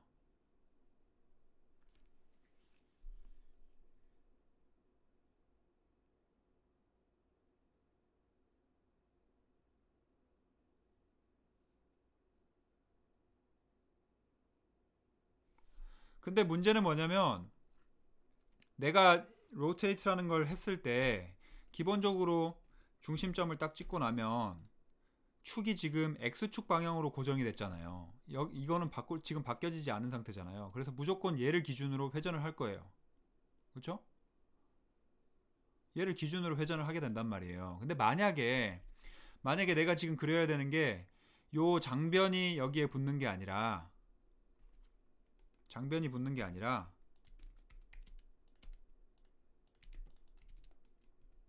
이 단변이 여기로 붙어야 되면 어떻게 될까요? 얘가 여기로 붙어서 회전을 해야 돼. 그러면 내가 로테이트를 한다고 했을 때 얘를 기준으로 회전을 시켜버리면 맞출 수가 없잖아요. 얘를 90도로 가면 되는데 90도로 갈 수가 없죠. 지금 기준점을 정확히 찍을 수가 없으니까. 그쵸? 그렇다고 해서 내가 이거를 하려고 여기에서부터 90도로 선을 그려가지고 정확하게 그릴 수는 있겠죠. 뭐 여기서부터 시작해가지고 90도로 그리거나 이 선을 기준으로 다시 X축을 변경시켜 준다라고 하면 너무 번거롭잖아요. 그래서 어떤 기능이 있느냐, 자 똑같은 상황에서 보세요. 로테이트 엔터, 기준점 찍었죠. 찍고 난 다음에 이 뒤에 보시면 결국은 앵글을 입력하라고 나오는 건데 앵글을 내가 좌표로 찍을 수도 있고 그냥 찍지 않고 뒤쪽에 보시면 레퍼런스라고 되어 있는 게 있을 거예요. 레퍼런스. 이게 이제 뭐냐면 참조점이라는 거예요.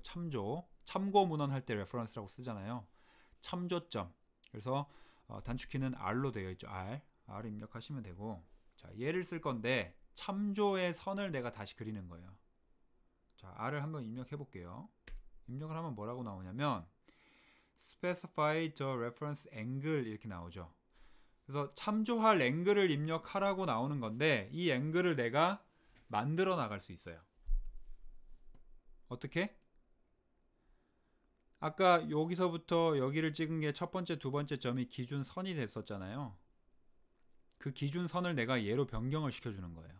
레퍼런스를 통해서. 여기서부터 여기까지를 내가 레퍼런스로 쓸 거다. 그러면 어떻게 되죠? 돌릴 때 얘가 돌아가는 거죠, 이제. 그러니까 내가 찍은 점은 베이스 포인트를 찍어야겠죠. 베이스 포인트를 찍고 거기서부터 돌아가는 거니까. 그리고 그 다음 점을 찍을 때 내가 기준이 되는 선 방향을 지정하는 거예요. 레퍼런스를 입력한다라고 하는 거는. 그러면 걔를 기준으로 이렇게 돌릴 수 있겠죠. 그렇죠? 이거는 연습이 좀 많이 필요해요. 연습 많이 필요하니까 해보시고, 자, 그 다음에 부가적으로 로테이트에 똑같이 이 개체를 로테이트 할 건데, 할 거예요. 자, 중심점은 여기로 찍을게요. 나는 지금 그려놓은 개체가 괜찮아요. 마음에 들어요. 근데 똑같이 생긴 개체를 아까 같이 장변을 기준으로 하나 더 붙이고 싶어요. 그러면 이 개체를 복사를 한 다음에 다시 로테이트 해야 되잖아요. 근데 복사를 하고 로테이트 한다라는 거는 이미 명령어를 2번 실행한 거잖아요. 그래서 그럴 필요 없이 중심점을 찍고 나면 여기 보시면 카피라고 하는 부가 옵션이 또 있어요. 카피. 그렇죠? C 입력하시면 되겠죠. 그러면 내가 그린 개체를 남겨두고 얘를 복사하게 되어 있다. 마찬가지로 지금 레퍼런스 포인트를 정확하게 내가 다시 입력하고 싶다라고 하시면 어떻게 하면 되죠? 다시 이 상태에서 R 여기서부터 여기를 돌릴 거다. 그쵸? 그러면 이렇게 배치 하나 할 수 있고 이렇게 배치 하나 할 수 있겠죠. 그래서 기억이 나는지는 모르겠지만 쭉 우리가 앞에 한 것 중에 요거 제가 제도했던 거 기억나시죠? 요거 하나를 만들어 놓고 딱 이렇게 생긴 거 여기를 중심으로 하나 둘 셋 네 개를 세 개를 로테이트 하면서 카피한 거예요. 그러면 바로 금방 완성이 되겠죠. 얘도 마찬가지죠. 이렇게 하나를 완성시켜 놓고 얘를 중심으로 돌려버리면 되겠죠. 이런 것들이 로테이트 카피를 쓰시면 훨씬 쉽게 하실 수가 있겠다 앞으로.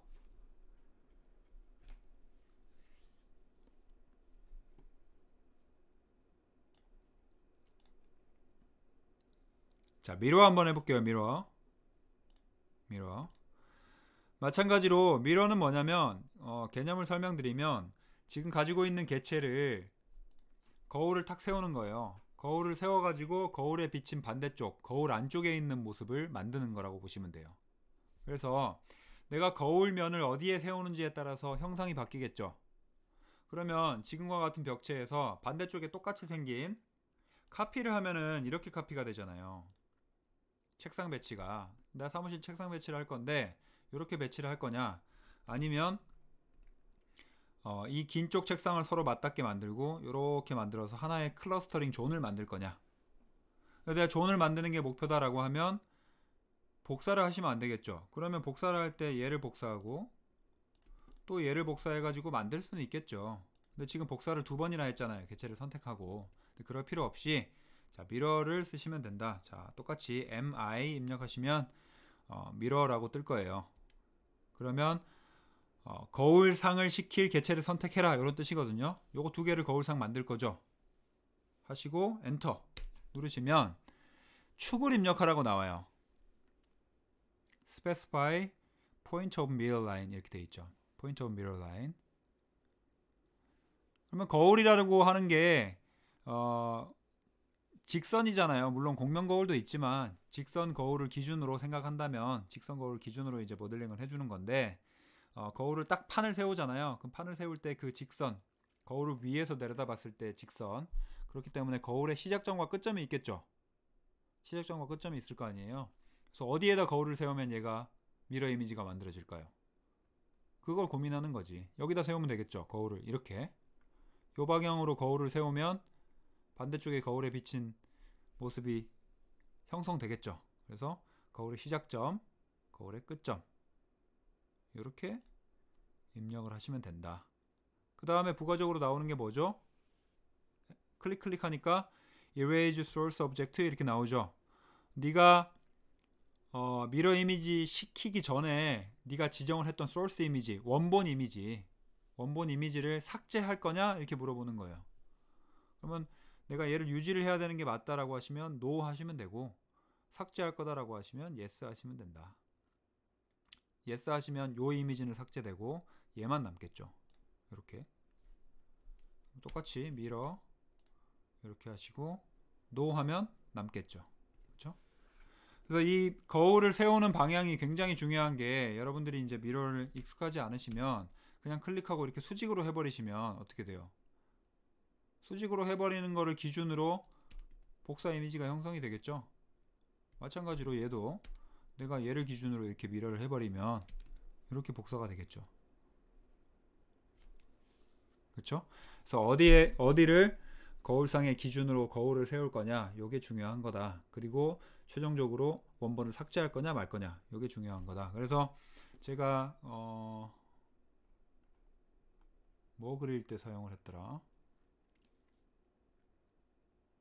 뭐 이런 것도 활용할 수 있겠죠. 이런 것도. 그쵸? 이런 것도 이렇게 지금 복사가 된 모양이니까 이렇게 다 그려놓고 반대쪽으로 미러 이미지 시켜도 되겠고, 지난번에 뭐 되게 미러를 쓰면 편한 모형이 있었는데, 도형이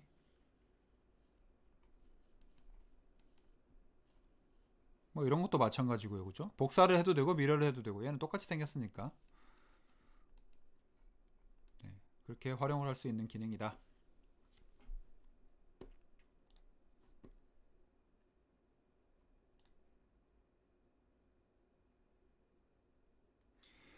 스트레치랑 스케일은 다음 주에 할게요. 근데 왜 다음 주에 하냐면 지금 모델링 예제를 몇 개 해볼 건데 지금 예제하는 데는 필요가 없기 때문에, 이거 진짜 많이 쓰는 기능이긴 하거든요. 그래서 다음 주에 하긴 할 건데, 일단 지금 예제에는 필요가 없으니까 다음 주에 합시다. 예제를 그려보긴 해야 되니까.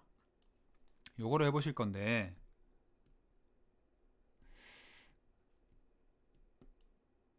이게 원이라서 조금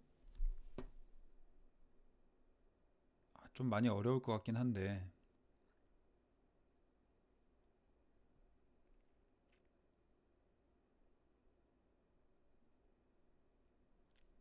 좀 쉬운 거 찾아볼게요. 지금 여러분들이 좀 빠르게 할 수 있는 어...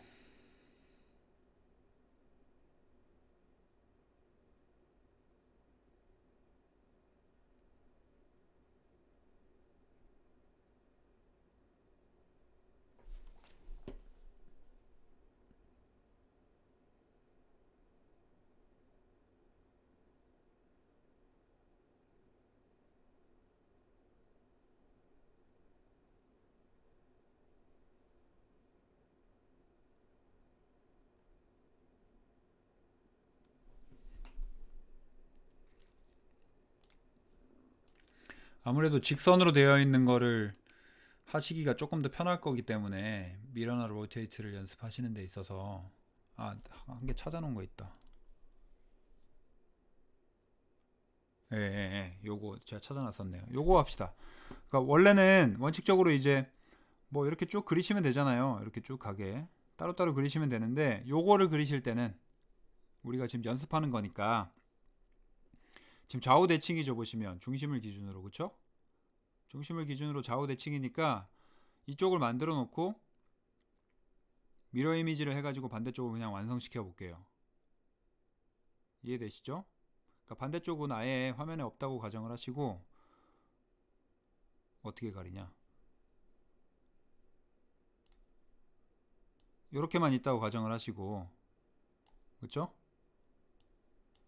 이쪽을 그리신 다음에 이쪽에 미러를 세우시면 반대로 복사가 되겠죠. 그걸 한번 해볼게요.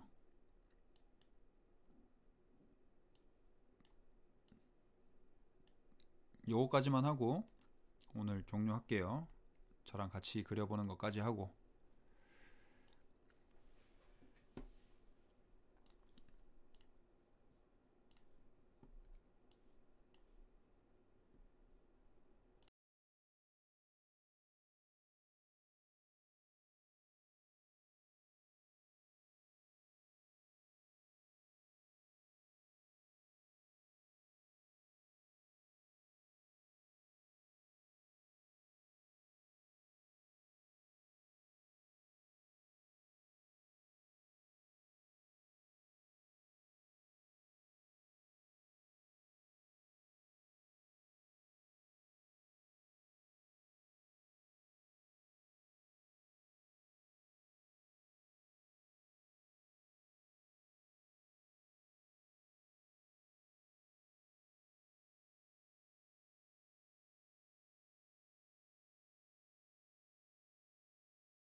자, 한번 해볼까요? 뭔가 수치가 애매하게 나와 있는데 아무도 질문을 안 하시네. 요 창 틀 두께 이런 게 안 나와 있는데, 뭐 이제 익숙하다시피 수치는 중요한 게 아니라고 말씀드렸죠. 결국 어떻게 그리는가가 중요한 거니까 알아서 잘 대충 그리시면 되죠. 형태만 잡아가면 되니까. 한번 해볼게요. 자, 중심을 기준으로 우리가 그리기로 했으니까 2400이 총 틀이었으니까 우리 1200짜리를 그리면 되겠죠. 그쵸? 근데 중심을 기준으로 1200짜리를 그리겠다. 너무 길게 그렸네. 그쵸? 그 다음에 길이는 여기서부터 여기까지가 1200이겠죠. 그 다음에 45짜리 틀이 하나 보이고, 전체 폭이 350 이렇게 된 거겠죠. 제가 이거 거울을 미리 세워둔 거라고 보시면 되겠죠. 그쵸? 거울을 미리 세워둔 거고, 여기를 기준으로 우리가 미러를 시킬 거다 라고 요것만 알고 계시면 될 것 같아요.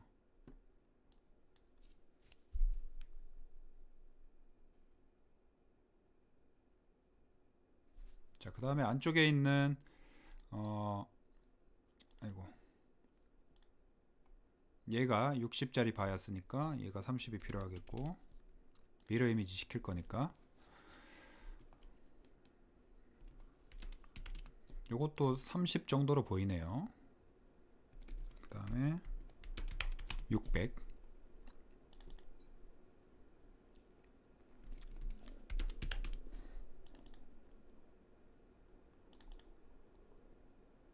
그 다음 프레임 두께가 안 나와 있는데 30으로 그릴게요. 저는 그래서 아까 전에 그 우리가 연습한 것처럼 렉탱글로 그리셔도 되고, 여기서부터 아래쪽으로 그리셔도 되겠죠. 아니면 그냥 뭐 이렇게 그리셔도 되고. 근데 여기 이제 살짝 그 묻혀 있는데 그런 것들은 좀 무시하고 그릴게요. 여기서부터 렉탱글 이렇게 그리셔도 된다는 이야기예요. 이렇게. 그쵸? 이렇게 그려도 되겠다. 그래서 얘가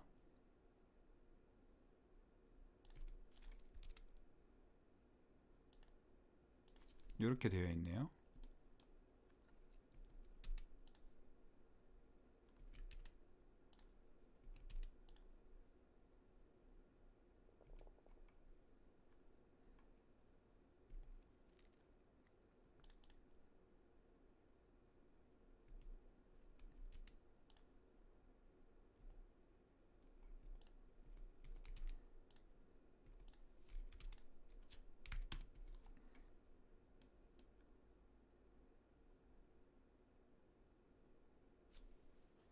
수치가 안 나와 있으니까 정확하게 알 수는 없는데, 뭐 계략적으로 이런 형태인 것 같아요.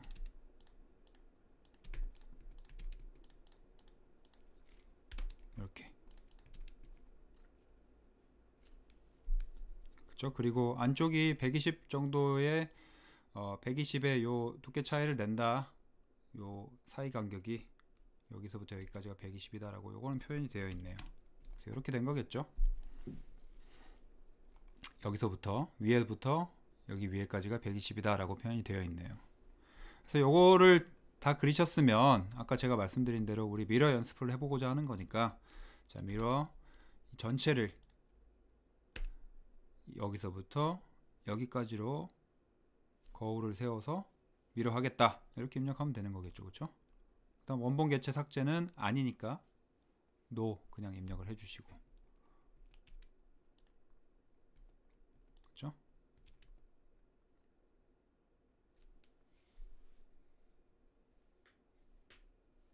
수치는 정확하지 않아요. 얘도 60이고 여기도 조금 묻혀있고 한데 그런 것들은 무시를 하고. 그래서 이런 방식으로 그릴 수가 있겠다.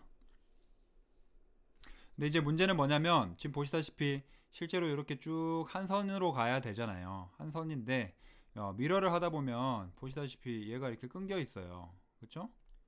끊겨 있어요. 그래서 원칙적으로는요, 직선이니까 하나의 부재로 이루어진 직선이니까 한 선으로 가는 게 맞아요. 그래서 좀 찜찜하시면 한쪽을 지우시고 익스텐드 하시면 되겠죠. 확장하는 거 배웠잖아요. 이렇게 해주시는 게 원칙적으로는 맞겠죠. 얘도 마찬가지예요. 얘도 실제로 이렇게 네모가 돼야 되잖아요. 이렇게. 그래서 이렇게 조인을 하셔도 무방하죠. 조인을 하면 아까도 마찬가지예요. 조인을 하면 얘가 한 개체로 인식이 될 건데 요게 중심점 표시고 요게 끝점 표시잖아요. 두 개의 개체가 붙었기 때문에 중심점을 각각 가지는 두 개의 개체가 하나로 합쳐진 게 되겠죠. 이래도 무방해요. 무방한데 찜찜하니까 지금 중심점을 끝으로 옮겨버린 거예요. 그러면 이렇게 수정이 되는데 이렇게 하시거나 또는 아까 제가 말씀드린 대로 트림, 이거 전체를 트림하면 한쪽만 잘리잖아요. 그 다음에 다시 익스텐드, 다시 전체 선택해서 조인, 이런 식으로 하셔도 되겠죠. 지금 뭐 미러 연습하려고 뭐 불합리한 부분들이 있긴 하지만 그냥 해본 거니까.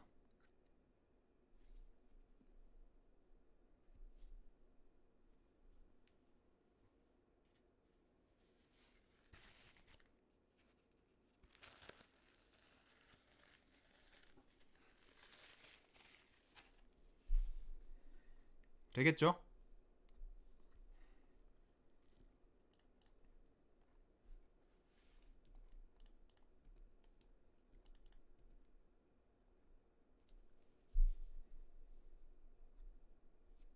네, 그래서 오늘 여기까지 하고 아까 전에 요거랑 이 다음 예제가 조금 복잡했어요. 시간이 좀 필요한 거. 그래서 아마 완성을 못 하셨을 텐데 제가 자료를 쭉 올려 드릴 테니까, 지난주에 이미 올려 드렸나요? 기억이 안 나네. 뭐 중복돼도 되니까 일단 올려 드릴 테니까 완성을 하시고, 오늘 했던 명령어 자체는 되게 많이 배웠어요. 수가 좀 많죠. 그래서 반드시 좀 마스터를 해 보시고 추후에 활용할 일이 많기 때문에, 결국 이제 여러분들이 건축 도면을 그린다는 거는 여러분들이 알고 계시는 모든 지식들, 모든 명령어들을 총 동원해 가지고 그걸 완성시켜 나가야 되거든요. 진짜 하나만 몰라도 못 그리거나 아니면 그 단계를 훨씬 많이 밟아야 돼서 시간이 되게 오래 걸리거나 이런 문제가 발생하니까, 지금까지 배웠던 것 중에 혹시 모르는 거 있으시면 반드시 좀 다시 보기를 통해서 연습을 하시고 완성을 시켜 나가는 게 중요할 것 같아요.